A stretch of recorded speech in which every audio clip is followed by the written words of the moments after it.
السلام عليكم شباب. بس انا في حاجه عايز اتكلم عنها، بس عشان انا مخنوق وقرفان ومتضايق بجد من الاهلي وناشئين الاهلي.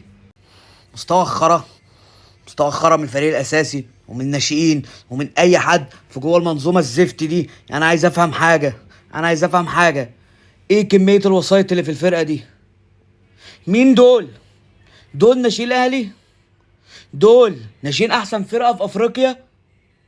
دي منظر لعيبه اصلا تلعب في الدوري المصري، مش هقول لك بقى ناشئين اهلي، تلعب في الدوري المصري. الولا الاقرع المدافع اللي عندنا ده، اللي اسمه معتز حاجه، ده معتز محمد، مش عارف اسمه ايه. ايه ده؟ ايه المستوى المقرف ده؟ ينعل ميتين الوسايط، ينعل ميتين تاني مره الوسايط. ايه ده؟ ايه قاعده الناشئين الزفت، سواء في الاهلي ولا في الزمالك ولا في اي فرقه في الدوري المصري؟ ايه الخرا ده؟ ايه القرف ده؟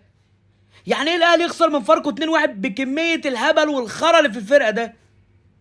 ايه ده؟ ولا مصطفى مخلوف؟ ايه القرف ده؟ الكرة في ايدك.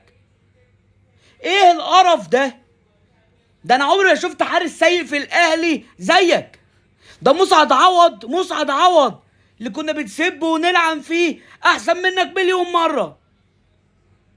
ايه الخرا ده؟ ايه الوسايط؟ ايه الزبالة دي؟ فرقة ولا عارفة تباصي ولا عارفة تشوط، والحارس مش عارف يمسك كورة، والعيال خايفة، والعيال ما عندهاش ادنى اساسات الكورة. انت لو نزلت اي ملعب خماسي هتطلع 11 لعيب انضف من دول مليون مرة. على اللي بيعرفوا يباصوا، ما بيخافوش، بيعرفوا يشوطوا، بيعرفوا يعملوا اي حاجة. لكن شوية العرر، مش هقول عليهم غير شوية العرر اللي في الاهلي دول مش ناشئين. دول مش ناشئين بتوع زمان اللي انت بتلاقي لعيب من شبرا ولعيب من الجيزه، لعيب من فيصل، لعيب مش عارف من الارياف بينزلوا ياكلوا الملعب ولا اكنهم بيلعبوا دوري مصر بقالهم 15 20 سنه. دي اللعيبه اللي بتخاف. لكن دلوقتي من زايد، مش عارف، عبد الحميد مش عارف من اكتوبر، التاني مش عارف اسمه موندي من التجمع الخامس، والتالت مش عارف ايه من بالم هيلز. دول ناشئين الاهلي ودول الوسايط. لكن الرجاله اللي كانوا في ناشئيننا زمان، اللي مطلعين لعيبه زي سعد سمير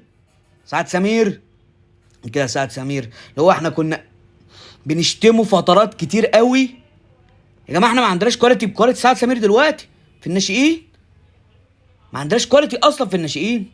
ومع محمد الشناوي كان ناشئين اهلي، ما عندناش كواليتي محمد الشناوي، ما عندناش كواليتي محمود كهربا في الناشئين، ما عندناش كواليتي لعيبه كتير قوي في الناشئين زمان. احنا مسربينهم دلوقتي. يا نهار يا رب يبقى في لعيبه ناشئين نصهم في الاهلي. لكن دلوقتي ما فيش.